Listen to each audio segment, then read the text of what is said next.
Assalamualaikum warahmatullahi wabarakatuh. Berjumpa lagi dengan saya di Adkar Channel. Makanan halal dan baik. Makanan dan minuman merupakan kebutuhan pokok bagi setiap manusia. Hampir tidak ada orang yang bisa menahan lapar dan haus selama berhari-hari. Hal ini menjadi indikasi nyata bahwa mengkonsumsi makanan dan minuman adalah kebutuhan dasar yang harus dipenuhi oleh setiap manusia. Dalam ajaran Islam, mengkonsumsi makanan dan minuman diatur dengan detail sebagaimana yang ada di dalam Al-Quran dan hadis. Ada beragam makanan dan minuman yang diperbolehkan untuk dikonsumsi atau halal. Ada juga aneka makanan dan minuman yang dilarang untuk dikonsumsi atau haram. Makanan dan minuman yang halal adalah makanan yang diperbolehkan untuk dikonsumsi menurut ketentuan syariat Islam. Dan hampir semua makanan dan minuman yang bisa dikonsumsi adalah halal, dan hanya sedikit saja yang diharamkan. Makanan dan minuman yang halal dikonsumsi adalah makanan yang halal zatnya, halal cara memprosesnya, dan halal cara memperolehnya. Makanan dan minuman yang halal zatnya yaitu yang tidak mengandung hal-hal yang diharamkan oleh Allah seperti darah, daging babi, bangkai, dan lainnya. Kemudian makanan dan minuman yang halal cara memprosesnya yaitu makanan yang diproses dengan yang diajarkan oleh syariat Islam. Lalu makanan dan minuman yang halal cara memperolehnya yaitu makanan yang tidak diperoleh dengan cara mencuri, menjara, menipu, ataupun korupsi. Hal ini harus kita perhatikan dengan baik, sebab aneka makanan dan minuman yang kita konsumsi sesungguhnya akan membentuk karakter dan kebiasaan kita. Secara sepintas, hal ini tampak tidak masuk akal. Tapi ketika berpikir lebih mendalam, hal ini dapat kita rasakan juga. Contoh sederhananya, ketika ada seseorang yang senang mengkonsumsi alkohol, dia tampak akan gemetar, mudah marah, dan emosinya tidak stabil. Itulah bukti sederhana pengaruh makanan terhadap jiwa seseorang. Dalam Quran surat Al-Baqarah ayat 168 sampai 169, Allah berfirman, A'udzubillahi minasyaitonirrajim. Ya ayyuhan nasu kulu mimma fil ardi halalan thayyiba wa la tattabi'u khutuwatis syaiton innahu lakum aduwwum mubin. Innama ya'murukum bis-su'i wal fahsya'i wa an taqulu 'ala Allahi ma la ta'lamun. Wahai manusia, makanlah dari makanan yang halal dan baik yang terdapat di bumi, dan janganlah kamu mengikuti langkah-langkah setan. Sungguh setan itu musuh yang nyata bagimu. Sesungguhnya setan itu hanya menyuruh kamu agar berbuat jahat dan keji, dan mengatakan apa yang tidak kamu ketahui tentang Allah. Dalam Quran surat Al-Baqarah ayat 168, Allah menyuruh manusia untuk mengkonsumsi makanan dan minuman yang halal dan baik. Makanan dan minuman yang halal adalah yang diperbolehkan oleh agama, baik dari segi zatnya maupun hakikatnya. Sebagai lawannya adalah makanan yang diharamkan oleh ajaran agama, baik karena zatnya maupun hakikatnya. Ibnu Abbas mengatakan bahwa ayat 168 ini turun berkenaan dengan kebiasaan satu kaum yang terdiri atas Bani Saqi, Bani Amir bin Sa'sa'ah, Khuza'ah, dan Bani Mudid. Mereka telah mengharamkan beberapa jenis binatang menurut kemauan sendiri, di antaranya bahiroh, yaitu unta betina yang telah beranak 5 kali dan anak kelima jantan lalu dipotong telinganya, dan wasilah, yaitu domba yang beranak 2 ekor satu jantan dan satu betina. Lalu anak yang jantan tidak boleh dimakan, melainkan harus diserahkan kepada berhala. Padahal Allah Subhanahu wa taala tidak mengharamkan binatang jenis itu. Dalam Quran surat Al-Baqarah ayat 169, Allah Subhanahu wa taala menegaskan bahwa setan selalu menyuruh manusia untuk melakukan kejahatan serta perbuatan keji dan munkar. Setan tidak rela bila ada seorang manusia yang beriman kepada Allah Subhanahu wa taala, menaati segala perintahnya dan menjauhi larangannya. Setan selalu membujuk manusia agar ingkar kepada Allah Subhanahu wa taala. Ayat ini berkaitan erat dengan ayat sebelumnya yang mana manusia dibujuk dalam hal makanan, baik dengan cara mendapatkan maupun mengkonsumsinya. Semua terlihat enak agar manusia terperangkap dalam jebakan keji setan yang menjerumuskan. Dan pada puncaknya setan akan berusaha agar manusia mau mengatakan suatu hal tentang Allah apa yang mereka tidak ketahui. Artinya manusia akan menjadi mabuk oleh kebiasaan setan, mengatakan sesuatu yang bertentangan dengan agama, umpamanya perkataan tidak ada Tuhan dan lain sebagainya. Manusia menjadi corong setan dan mengikuti jejak setan, sehingga perbuatannya tidak terkontrol dan hatinya membatu yang mengakibatkan dirinya kelak tersesat. Dalam Quran surat Al-Baqarah ayat 172 sampai 173 Allah berfirman, A'udzubillahi minasyaitonirrajim. Ya ayyuhallazina amanu kulu min thayyibati ma razaqnakum washkuru lillahi in kuntum iyyahu ta'budun. Innama harrama 'alaikumul maitata wad-dama wa lahmal khinzir wa ma uhilla bihi li ghairillah faman ittara ghaira baghin wala 'adin fala isma 'alaih innallaha ghafurur rahim. Wahai orang-orang yang beriman, makanlah dari rezeki yang baik yang kami berikan kepada kamu dan bersyukurlah kepada Allah jika kamu hanya menyembah kepadanya.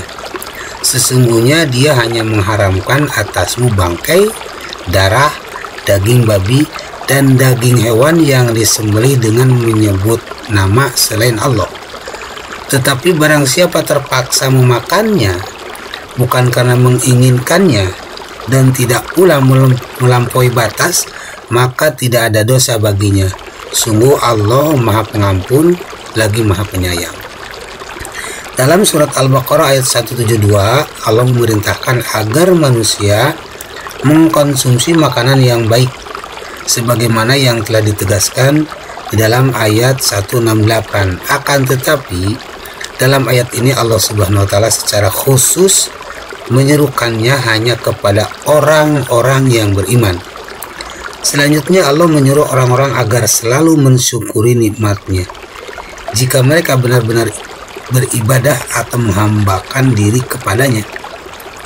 Bersyukur artinya menggunakan nikmat Allah untuk mengabdi kepadanya atau menggunakan nikmat Allah sesuai dengan yang dikehendaki olehnya. Antara bersyukur dan ibadah erat sekali kaitannya, sebab manifestasi syukur hakikatnya adalah beribadah kepada Allah. Misalnya nikmat makanan atau harta, maka cara mensyukurinya dengan ikut membangun sarana agama, menolong orang kelaparan, membangun fasilitas umum, dan lain-lain. Sedangkan dalam ayat 173 Allah menjelaskan jenis-jenis makanan yang diharamkan, yaitu bangkai, darah, daging babi, binatang yang disembelih dengan menyebut nama selain nama Allah. Apa itu bangkai? Bangkai adalah binatang bernyawa yang mati tidak disembelih karena penyakit, terjatuh, terhimpit, tertabrak, atau karena sebab lainnya. Semuanya diharamkan kecuali bangkai ikan dan belalang. Akal nurani pun dapat menerima bahwa bangkai itu menjijikan dan kotor. Maka dari sudut kesehatan pun bangkai adalah makanan yang tidak baik, apalagi penyebabnya adalah penyakit yang bisa menular kepada orang yang memakannya. Makanan yang diharamkan lainnya adalah daging babi. Allah Subhanahu wa Ta'ala tidak menyebutkan alasan-alasan mengapa daging babi diharamkan, tetapi sebagai orang yang beriman kita harus menerimanya dengan penuh keyakinan. Jika kita mencari-cari hikmahnya bukan karena hendak mengubah hukumnya, tetapi untuk menguatkan hukum tersebut, hikmah daging babi diharamkan antara lain kita akan terhindar dari kotoran dan penyakit yang ada pada daging babi. Sebab babi adalah binatang yang sangat jorok dan kotor. Maka orang yang beriman akan terhindar dari karakter babi yang kotor tersebut.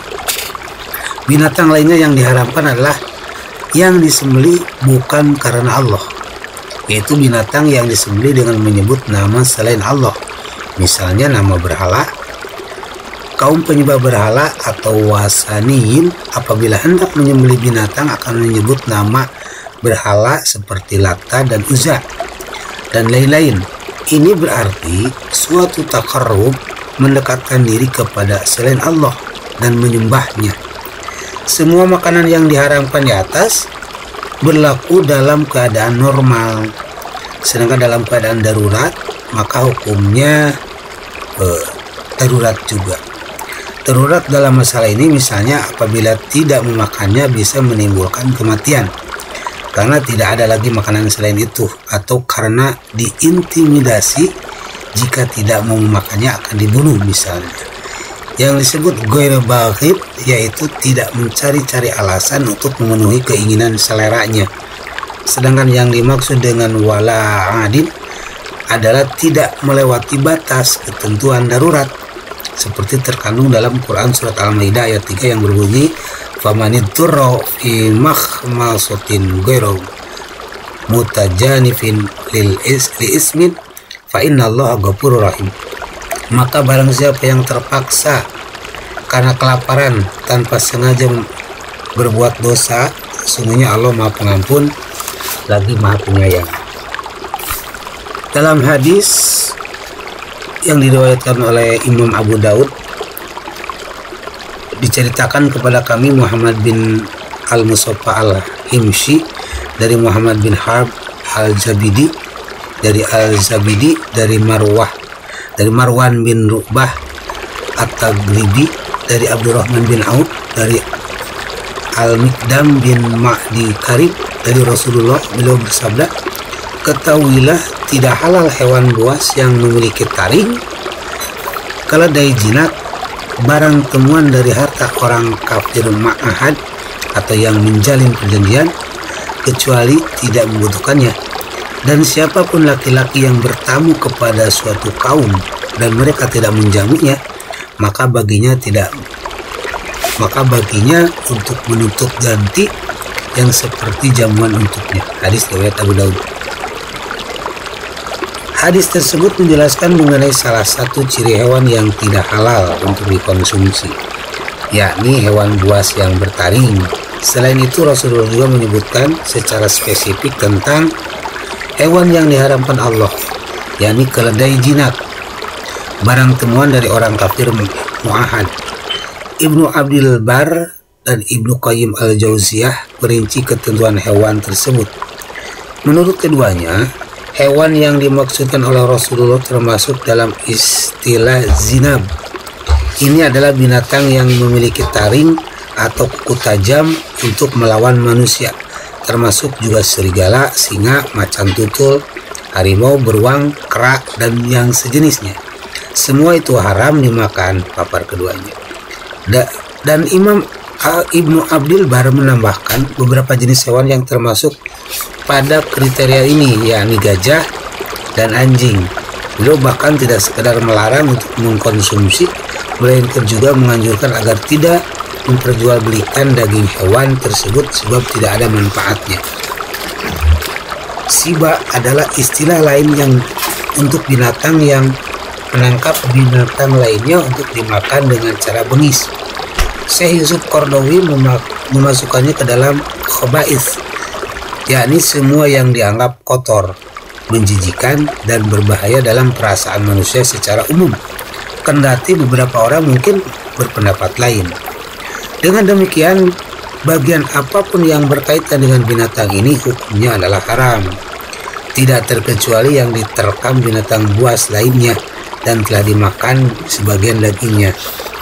Menurut Syekh Yusuf Qaradawi, tidak boleh dikonsumsi meski darahnya mengalir dan bagian lehernya yang terkena. Akan tetapi sebagian masyarakat dewasa ini mempercayai bahwa daging hewan binatang buas mengandung khasiat kesehatan.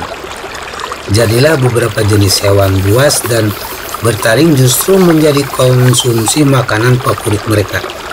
Anggapan itu masih bisa diperdebatkan kebenarannya.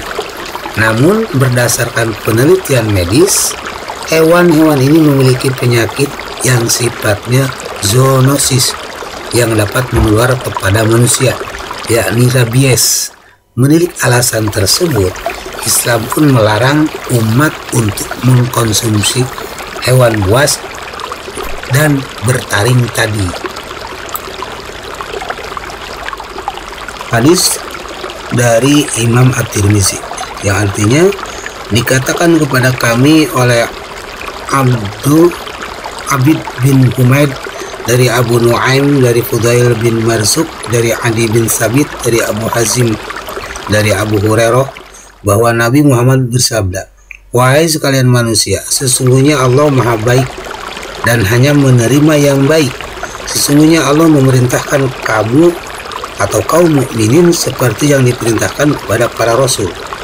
Dia berfirman, wahai para rasul, makanlah dari yang baik-baik dan berbuatlah kebaikan.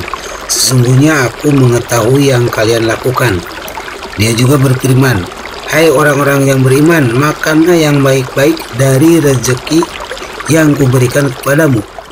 Lalu beliau menyebutkan tentang orang yang memperlama perjalanannya.